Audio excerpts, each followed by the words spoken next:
आरिफ अमीन dramatic reading. दोस्त बनकर भी नहीं साथ निभाने वाला,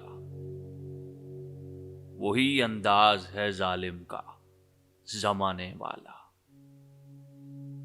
अब उसे लोग समझते हैं गिरफ्तार मेरा, सख्त नादिम है मुझे दाम में लाने वाला। सुबेदम छोड़ गया निखते गुल की सूरत, रात को गुंचाए दिल में सिमट आने वाला। क्या कहें कितने मरासिम थे हमारे उससे, वो जो एक शख्स है मुंह फेर के जाने वाला। तेरे होते हुए आ जाती थी सारी दुनिया, आज तन्हा हूं तो कोई नहीं आने वाला।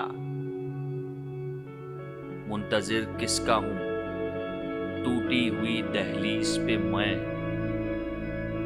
कौन आएगा यहां, कौन है आने वाला।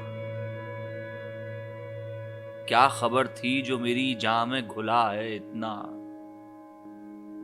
है वही मुझको सरेदार भी लाने वाला। मैंने देखा है बहारों में चमन को जलते, है कोई ख्वाब की ताबीर बताने वाला। तुम तकल्लुफ को भी इखलास समझते हो फराज, दोस्त होता नहीं हर हाथ मिलाने वाला।